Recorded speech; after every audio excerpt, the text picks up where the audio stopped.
हाँ जी, देखो जी, ये इस लड़की की, राधिका की जन्म कुंडली का चार्ट है।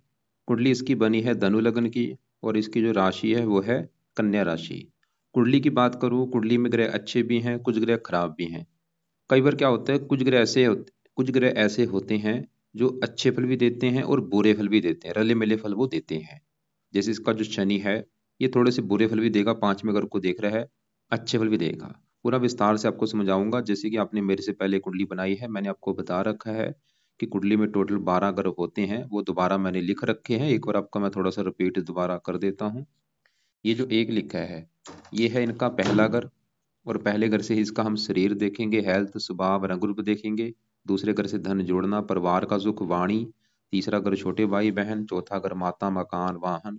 पांचवा घर इसके बच्चों का, पढ़ाई का। छठा शत्रु, रोग, कर्जा। सातवां घर इसके पति का। आठवें घर से आयु। नौवें घर से भाग्य। दसवां घर काम काज पिता का है। 11वां घर है लाभ। 12वें घर से खर्चे देखेंगे। तो हमने मतलब जो कुछ देखना है, घर देखना है, घर का मालक देखना है। अब बात करते हैं भविष्यवाणी की। भविष्यवाणी में क्या होता है कि ये जो 9 ग्रह हैं, इनका असर जो है वो कई गुना बढ़ जाता है इनकी दशा आने पर। और अभी इस लड़की के जीवन के ऊपर जो असर है सबसे बड़ा, वो है इस राहु ग्रह का। क्यों? क्योंकि राहु की इसके ऊपर बड़ी महादशा चली हुई है। 17 से चली हुई है, ये 35 में खत्म होगी, काफी लंबी दशा है। तो इस लड़की की लाइफ में अभी जो भी चीजें हो रही हैं, कहीं ना कहीं कारण ये राहु है। जो भी इसकी लाइफ में चीजें हो रही हैं, बड़ा कारण ये राहु की वजह से है। और दूसरा कारण इसके ऊपर जो असर है वो है शनि का, जिसकी चली हुई है अंतरदशा। तीसरा महीना 22 से चली हुई है, जनवरी 25 में खत्म होगी। और जो शनि है वो भी इसके साथ में ही बैठा है। मतलब राहु शनि जो जिनकी दशा है, दोनों एक साथ बैठे हैं 11वें घर में। तो इनको मैं थोड़ा सा विस्तार से समझाता हूँ कि ये दोनों ग्रह है कैसे, अच्छे बुरे क्या फल देंगे। पहले अगर मैं राहु की बात करूं, राहु देखो जी बैठा है 11वें घर में, दोनों ही 11वें घर में। पहले समझो ये 11वां घर है किसका। 11वें घर से देखो जी, वैसे तो काफी चीजें हैं, लेकिन मेन हम 11वें घर से एक तो देखते हैं लाभ। ये लाभ का घर होता है। लाभ का मतलब क्या होता है? जीवन में जो भी हमें लाभ मिलते हैं, चाहे वो धन लाभ है, किसी भी प्रकार का जो लाभ है, 11वें घर से देखा जाता है। 11वां घर इच्छा पूर्ति का भी है, बड़े भाई बहनों का भी है। इसके अलावा आमदनी, जो हमारी इनकम होती है, आमदन, कि आमदन हमारी 10,000 होगी, 20,000 होगी, वो आमदन कितनी होगी 11वें घर से। धन कमाने के साधन कितने होंगे 11वें घर से। मित्रों का सुख 11वें घर से। काफी चीजें हैं। और इसके अलावा जो हमारा लेफ्ट कान है वो यहाँ से। तो अब देखो जी, ये जो चीजें भी मैंने बोली हैं, इसके लिए क्या देखना पड़ेगा, 11वें घर का जो मालक है, 11वें घर में 7 लिखा है, 7 है, तुला राशि, मालक बना शुक्र। तो 11वें घर के मालक शुक्र को भी देखना पड़ेगा। और शुक्र के अलावा 11वें घर में शनि राहु बैठे हैं, इन दोनों को भी देखना पड़ेगा। तो कम से कम 3 ग्रह देखने पड़ेंगे 11वें घर की चीजें देखने के लिए।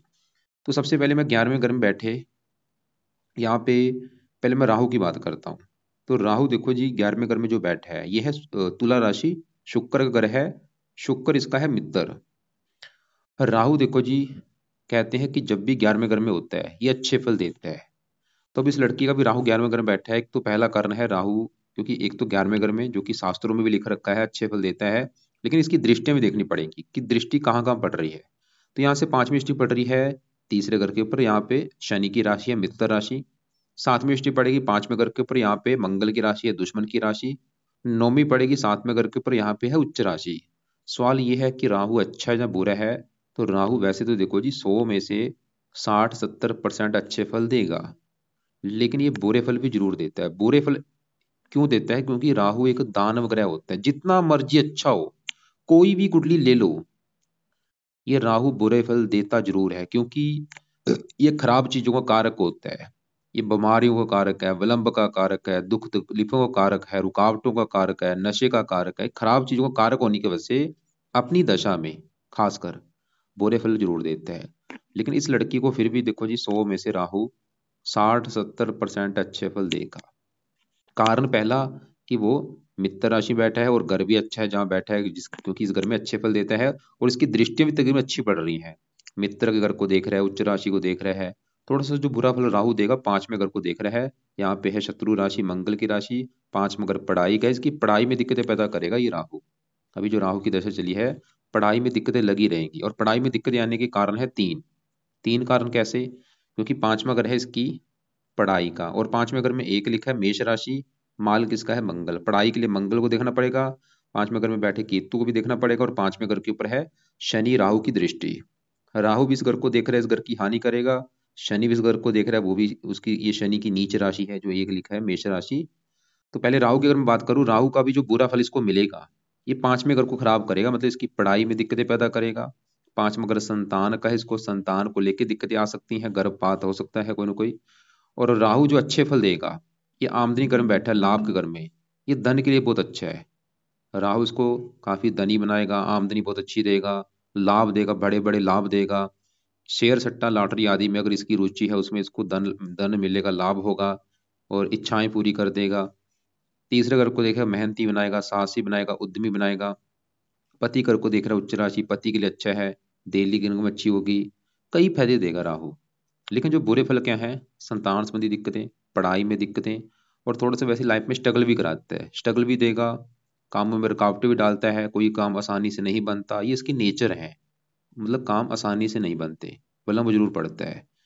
तो हमने क्या देखा, तकरीबन तो राहु अच्छा है, और भी काफी चीजें हैं, लेकिन राहु के उपाय इस लड़की ने करने जरूर हैं, क्योंकि जो बुरे फल हैं वो इसको ना मिले और जो अच्छे फल हैं वो कई गुना बढ़ जाएं। तो राहु के उपाय क्या करें? पहला जो उपाय है, ये लड़की शिव जी की पूजा उपासना कर सकती है, क्योंकि सबसे ज्यादा राहु अगर प्रसन्न होता है शिव जी की पूजा उपासना से होता है। दूसरा उपाय, ये लड़की रात के समय राहु कवच का पाठ पढ़ा करे, या इस पाठ को पढ़ना है या ऑडियो लगा के सुन लिया करे। तीसरा उपाय, राहु स्रोत का पाठ पढ़े।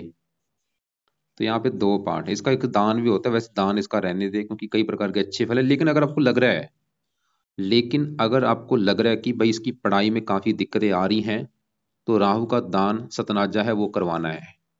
लेकिन अगर पढ़ाई में दिक्कतें नहीं आ रही, सतनाजे का दान रहने दो। और बाकी शिव जी की पूजा उपासना का मतलब है कि शिव जी के मंदिर जाया करे, शिव चालीसा पढ़े, ओम नमः शिवाय का जाप कर सकती है। राहु को प्रसन्न करने के लिए इसको देखो जी, चार देवी देवताओं का सहारा लेना पड़ेगा। शिव जी हो गया, हनुमान जी हो गया, माता दुर्गा जी, और शनि देवता जी। इनकी मतलब पूजा उपासना, मैं ये नहीं बोलूंगी चारों की पूजा उपासना करनी है, चारों में जो इसको सही लगता है उनकी पूजा उपासना करे, उनके मंदिर जाया करे। चारों के भी मंदिर जा सकती है, जो चारों में ज्यादा से ज्यादा मंदिर जाए, शिव जी के भी मंदिर जाए, हनुमान जी के मंदिर जा सकती है। तो बाकी राहु की दशा के उपाय वाली आपको मैं एक वीडियो भेजूंगा, उसको आप देख लेना कि राहु की दशा के क्या उपाय होते हैं। लेकिन मैं फिर बोलूंगा, राहु देखो जी कई प्रकार के बड़े लेवल पे अच्छे फल भी देगा, बस थोड़े से पढ़ाई के लिए अच्छा नहीं है ये, क्योंकि वहां पे उसकी शत्रु राशि है, क्योंकि इसकी दृष्टि क्रूर होती है। साथ में अगर को देख रहा है वैसे उच्च राशि, लेकिन थोड़ा सा विवाह में देरी कर देगा ये, मतलब विवाह में विलंब भी थोड़ा सा डालेगा, रिश्ता आसानी से मिलेगा नहीं, ऐसी भी दिक्कतें आएंगी। बाकी अगर उपाय करेंगे देखो जी, फिर दिक्कतें नहीं आएगी। पाठ तो इस लड़की को बोलो कि रोजाना ये दोनों पाठ पढ़ लिया करे, चाहे इनकी ऑडियो लगा के सुन लिया करे, ये है कंपलसरी और ये बेस्ट उपाय है, सबसे बेस्ट है ये दोनों पाठ। अब आगे बढ़ते हैं इसके ऊपर। देखो जी, हमने क्या देखा कि बड़ी दशा राहु की है, जो कि हम देख चुके हैं, वो तो तकरीबन अच्छा है। बाकी फिर भी राहु एक दानव ग्रह है, ये बुरे फल जरूर देता है। और अब आगे बढ़ते हैं, शनि की जो दशा है अंतरदशा, तीसरा महीना 22 से चली हुई है, ये अभी जनवरी 25 में खत्म होगी। सवाल है कि शनि इसका कैसा है, क्योंकि शनि भी इसी घर में बैठा है। तो शनि देखो जी, यहाँ पे 11वें घर में जो बैठा है, यहाँ पे 7 लिखा है, तुला राशि में बैठा है, जो कि शनि की है उच्च राशि। ये उच्च का बैठा है, मतलब शनि इसका देखो जी, दो कारणों से मुझे अच्छा लगा है। पहला कारण अच्छा होने का, कि शनि 11वें घर में उच्च का बैठा है। दूसरा कारण, शनि ये शुक्र का ग्रह है, और शुक्र बैठा है यहाँ पे शनि घर में, इसे कहते हैं स्थान परिवर्तन योग, एक दूसरे घर में बैठे हैं, इसकी वजह से भी ये दोनों ग्रह अच्छे हैं।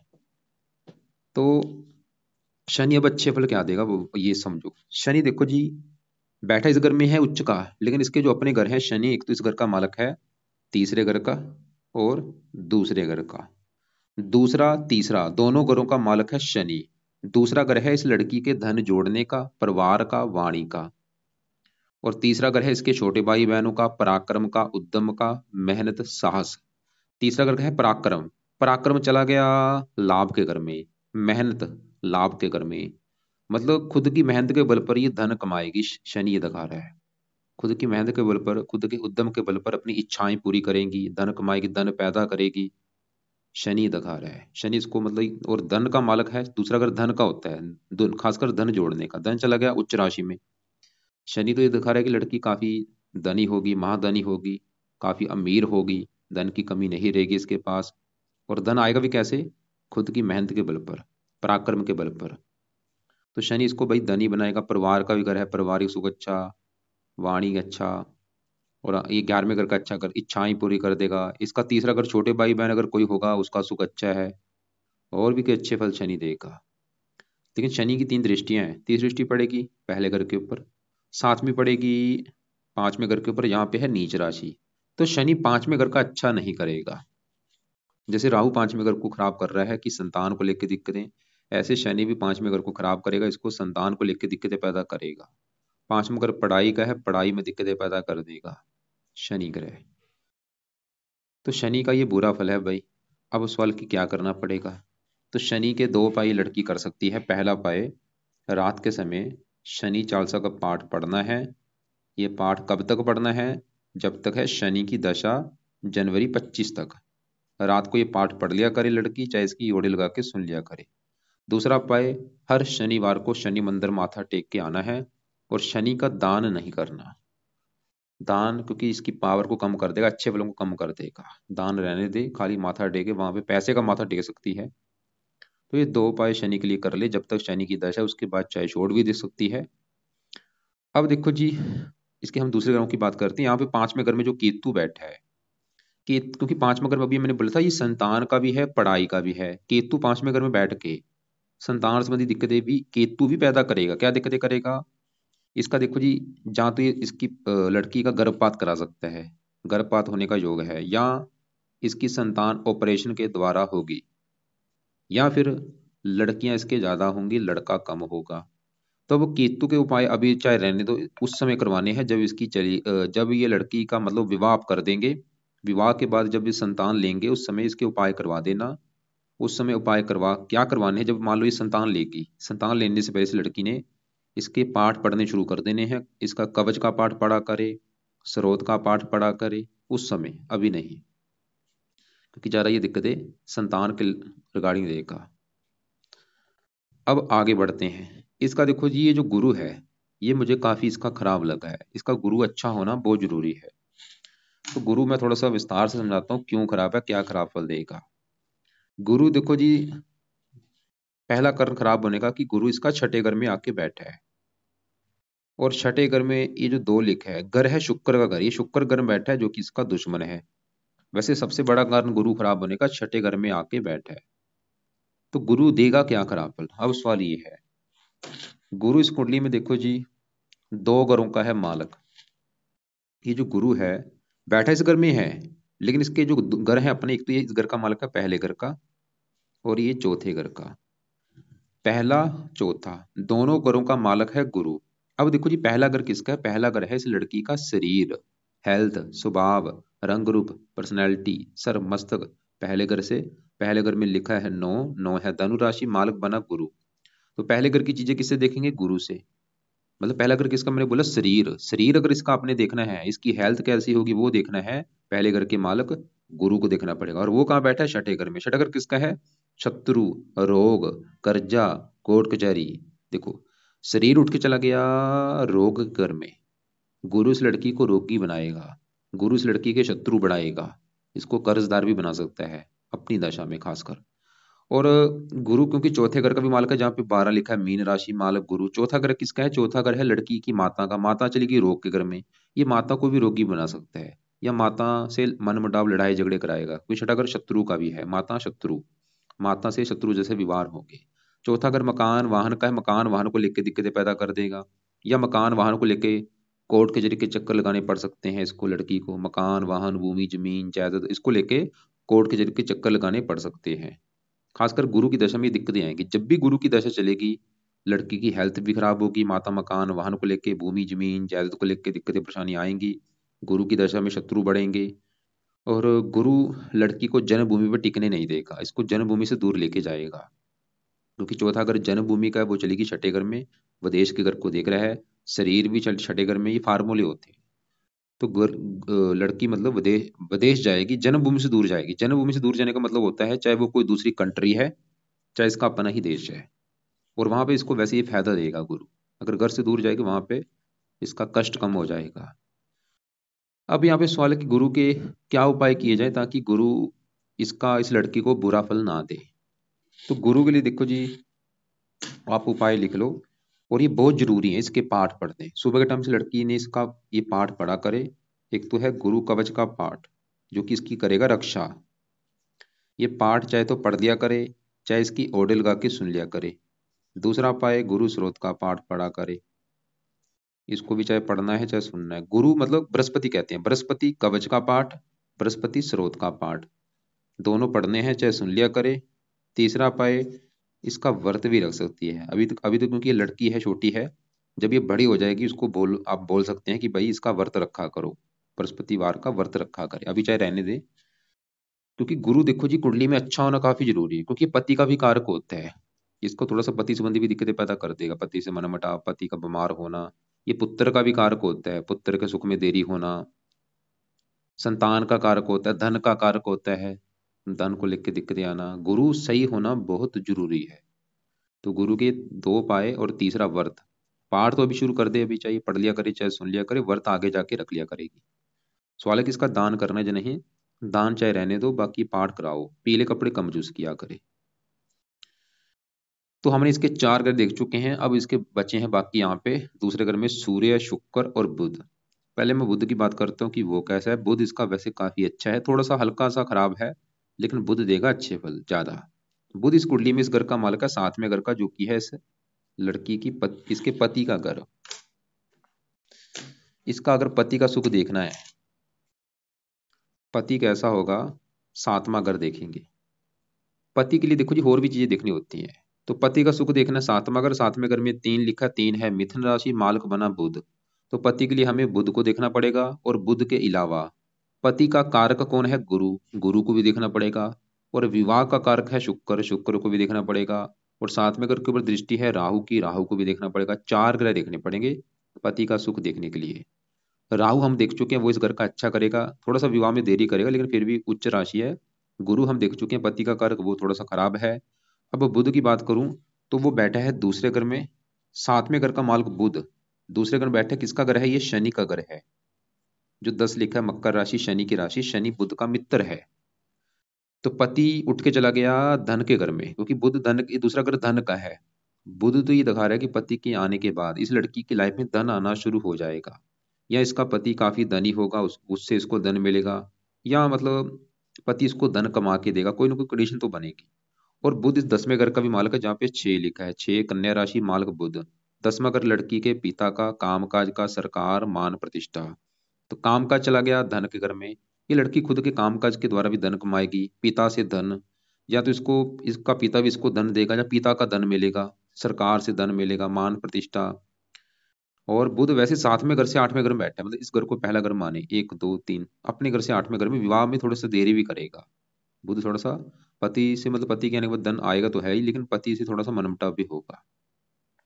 अब यहाँ पे देखो जी, बुध एक तो बैठा है 29 डिग्री का, बुजुर्ग अवस्था में बैठा है, ऊपर से अस्त हो चुका है, मृत हो चुका है, मतलब इसका कारण क्या होगा, इसके जो अच्छे फल है वो कम हो चुके हैं। तो सवाल है कि इसके अच्छे फल बढ़ाए कैसे जाए। तो इस लड़की ने 2 3 इसके उपाय करने हैं। पहला उपाय, ये लड़की सुबह के टाइम बुध का मंत्र याद जरूर किया करे।